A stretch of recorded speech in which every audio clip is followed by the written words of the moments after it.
Kayvon Thibodeau might be packing his bags for Chicago. The Giants already gave up on their top 5 pick.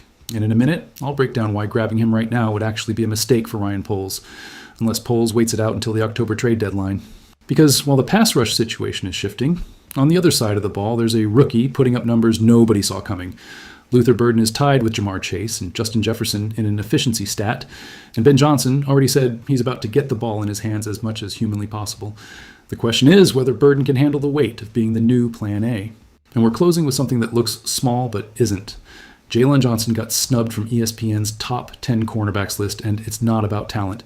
It's about a contract clause almost nobody's breaking down right, one that could decide his future in Chicago after 2026. Hollis Hall is buzzing this week, fam, and all 3 stories tie back to the same need, fixing this defense before it's too late. Let's get into it. Bear down, fam. All right, bro, let's do this the right way, because the easy narrative floating around says the Bears can steal a talented pass rusher basically for free. And sure, there's some truth in there, but the full story gets a lot juicier once you dig into the actual numbers instead of the headline. Kayvon Thibodeau was the 5th overall pick back in 2022. 5th? That's the kind of draft capital a front office doesn't spend on just anybody. And for a while, it looked like the Giants had gotten it right. In 2023, he put up 11.5 sacks, exactly the kind of production that justifies a pick that high. But since then, this has trended in a direction that would make me hesitate if I were Ryan Poles looking at him as an immediate answer. In 2024, an injury-shortened year limited him to 5.5 sacks. And in 2025... Wait, let me give you the whole number because the number alone doesn't explain anything. 2.5 sacks in 10 games before a shoulder injury ended his season in December. 10 games. 2.5 sacks. That is not the production level of a pass rusher. A contending team plugs into its rotation expecting an immediate answer come October. And here's the number that actually changes the whole conversation.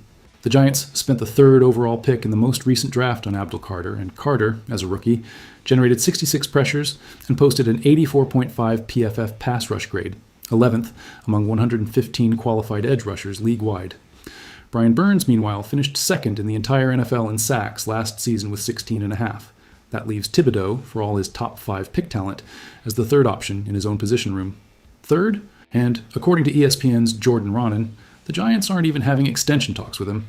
They're letting him play out his option year completely exposed with 0 long-term security. That, fam, is the textbook definition of a player on the block. Not because the Giants hate him, they don't, they're still rotating him in, but because roster logic no longer needs him up top, and a $14.75 million guaranteed cap number for 2026 is money that can be reallocated better if you're not planning to extend him. That's the cold math of any well-run front office, and the Giants, for better or worse, are being cold about this one. Now, the fan-sided idea of the Bears as a natural buyer makes sense on the surface. Chicago needs one more defensive playmaker to hold its edge in an NFC North that's clearly in the middle of an arms race. And if Max Crosby or Josh Sweat end up priced out of reach, which they probably will, since both carry first-round caliber or top-of-market extension expectations, Thibodeau is objectively the cheaper option with more theoretical upside on paper. The original article mentions Joe Schoen asked the Saints for a second-round pick back in April and didn't get it. That tells me something pretty clear. Thibodeau's real current market price is closer to a conditional 3rd or 4th rounder than a clean, unconditional 2nd. And I want you to put that side by side with what we already covered on Crosby, because that's where this trade actually makes sense inside Poles' bigger plan.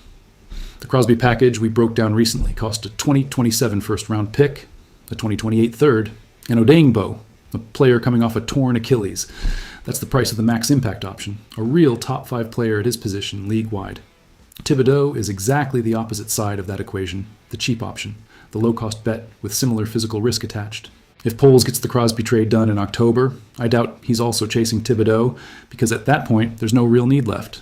But if Crosby cools off again, the way it did with Baltimore back in March, Thibodeau automatically becomes the logical, cheap plan B to fill the exact same hole.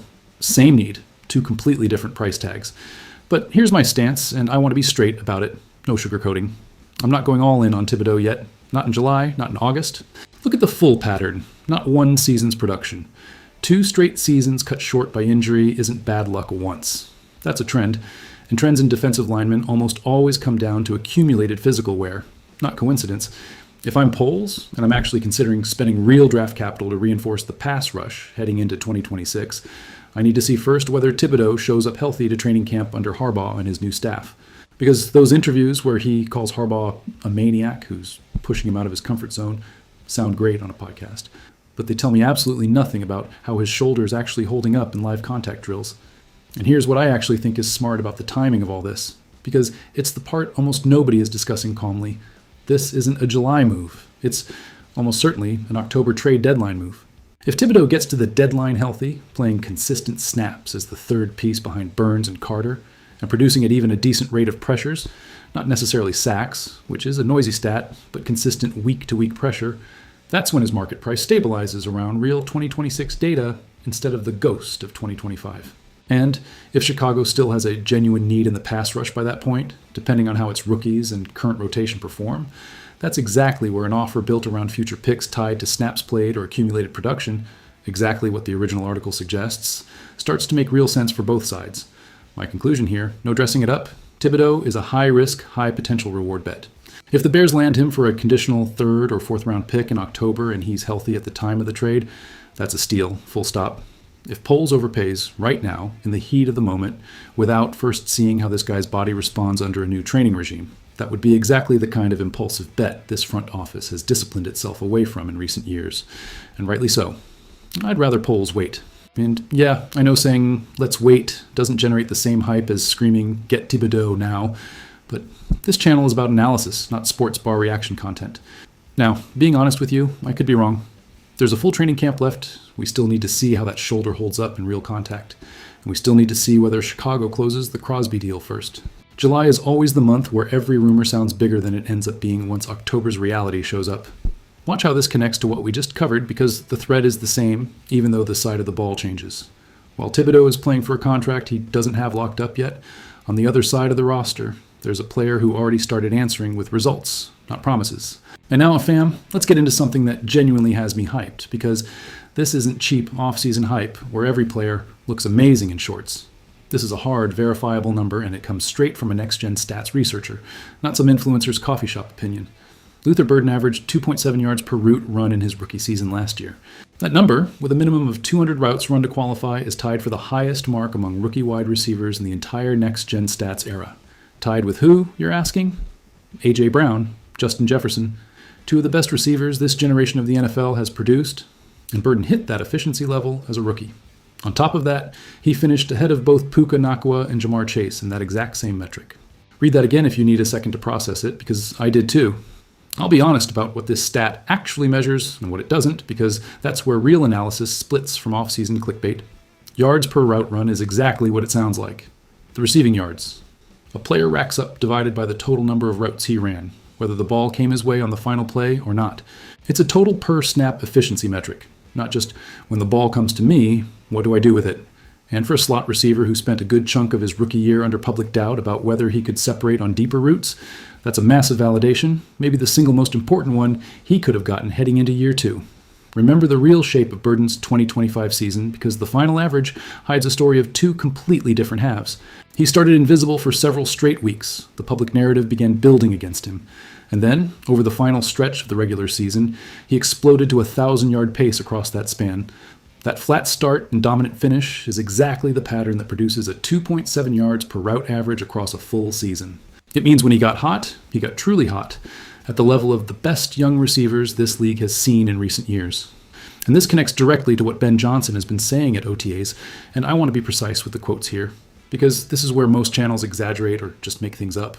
Johnson said Burden is exactly what they thought they were getting in the draft, that he's got some of the best after-the-catch ability in the game right now, and that the plan is to continue to get the ball in his hands as often as we possibly can.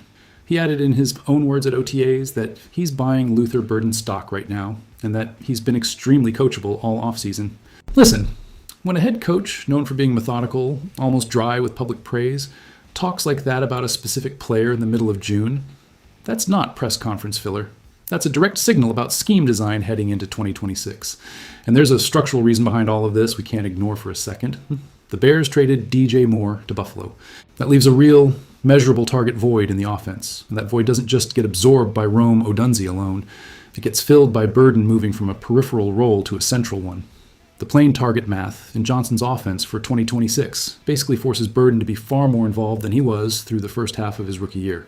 My personal read, and here's where I'll actually stick my neck out. If Burden holds that efficiency level with a bigger target share in 2026, We're not talking about a good complementary receiver anymore. We're talking about a player who could finish the season among the top 10 wide receivers in the entire conference, period. No hedging needed. And I'll say it with both feet on the ground, because per route efficiency doesn't always scale one-to-one once volume goes up. Defensive coordinators are going to start building specific coverages for him now that there's tape of him being dangerous, and that's the part I actually want to see settled in September and October before I crown anybody. The ceiling is confirmed with data. What's still unconfirmed is whether he can carry the weight of being Plan A for a defense every single week, and that's a different question that only the real season can answer. And if Burden is playing to confirm that 2025 wasn't a fluke, we're closing with a player who's playing for something even heavier, the financial security of his next contract. We're closing with a story that, on the surface, looks like one of those you read. Say, it's just an ESPN ranking, and move on with your day. But dig a little, fam, and there's a real financial layer here that most of the coverage is leaving out entirely. ESPN released its annual top 10 cornerback rankings this week, voted on by executives, coaches, and scouts across the league. Jalen Johnson, who ranked 8th in this same list back in 2024, didn't crack the top 10 this time. He landed as an honorable mention, meaning he did get votes from people who consider him among the best on the planet at his position, just not enough to make the final list of 10. The reason, according to an anonymous personnel evaluator quoted by ESPN, is direct and honestly fair. Time on task has been an issue. He missed a lot of camp and game action, but he's young, 27, so he should be able to get back to his top form. He's got juice when he's full tilt. That quote isn't a disguised insult. It's a reasonable evaluation given what actually happened on the field. And here's what actually happened. Johnson started 2025 training camp on the injury list with a groin tear suffered during private workouts. He missed the season opener. He played just a handful of snaps in Week 2 against the Lions and was ruled out indefinitely shortly after with a separate core injury. He returned in Week 13 and played the rest of the season, including the playoffs, but he clearly wasn't at full physical capacity. In total, he played in 9 games counting playoffs, allowing 17 receptions on 26 targets, no touchdowns allowed, and 1 interception. Now here's the part almost nobody is connecting properly, and to me, this is the actual headline of this whole story. Jalen Johnson's contract has a potential exit built in after the 2026 season if the Bears decide his level of play no longer justifies what they're paying him. Listen closely, because this changes the entire frame. This isn't just a proud player wanting to prove a ranking wrong out of ego. This is a player literally playing for the financial security of his own contract. After 2026, he has 0 guaranteed money left on the rest of his deal. That completely transforms the emotional and competitive weight this season carries for him. And to me, that's a far more interesting story than he got left off a top 10. And let's be fair to the player for a second, because his recent track record backs him up hard. This is a cornerback who ranked 8th in 2023, 8th again in 2024, and earned a 4-year, $76 million contract precisely because of that consistency. In his one full 17-game season, 2024, he allowed just 32 receptions on 53 targets for 448 yards. That's a genuinely elite cornerback, verifiable with numbers, not a player overvalued because of his contract. The 2025 drop wasn't a talent drop. It was a health drop, period. And that's exactly where my criticism of the public narrative kicks in. It's easy to look at a ranking and assume the player declined, but when the full explanation is he had 2 separate injuries in the same year that limited his available snaps, you have to separate actual performance from plain physical bad luck. That said, staying consistent with the position I always hold on this channel, health isn't an infinite excuse or an eternal free pass. This is a 27-year-old cornerback, right in the physical prime window for his position, who for the first time in his recent career is going to run the same coordinator in the same scheme 2 years in a row, something he's pointed to himself as a real advantage heading into 2026. If he suffers another significant health issue this year, the conversation stops being bad luck and becomes concerning pattern. And that's when it would actually make sense for Chicago to seriously evaluate that exit clause when 2027 rolls around. My prediction, no exaggeration, no downplaying either. If Jalen Johnson shows up healthy for the regular season, he's going to play with a different kind of motivation than at any other point in his career. Because he's not just playing for personal pride, he's playing for his next contract, to prove to the entire league that honorable mention was a timing error, not a real ceiling on his level. And if the Bears is secondary, which lost 2 Pro Bowlers and a 4-year starter in free agency this offseason, needs someone to step up in 2026. Johnson has every financial and competitive reason in the world to be exactly that guy. 3 stories that look completely unrelated on the surface, but they're really the same story told 3 times. 2026 is the season where every one of these names has to prove something real under pressure, not in OTA shorts, but with the lights on. Thibodeau is playing for a contract that doesn't exist yet. Burden is playing to confirm his 2025 finish wasn't an 8-week mirage. And Johnson is literally playing for guaranteed money he no longer is locked up after this year, a trade that may or may not land in October. A receiver already playing at the level of the league's best with numbers that don't lie, and a cornerback with a lot more riding on this season than most people are giving him credit for in public. Bear down, always. If this video gave you something, hit that like, subscribe, and tell me down in the comments. Would you make the Thibodeau trade in October if the price is right? Or would you rather Poles hold on to those picks for something else? I want to read every single answer. See you in the next one.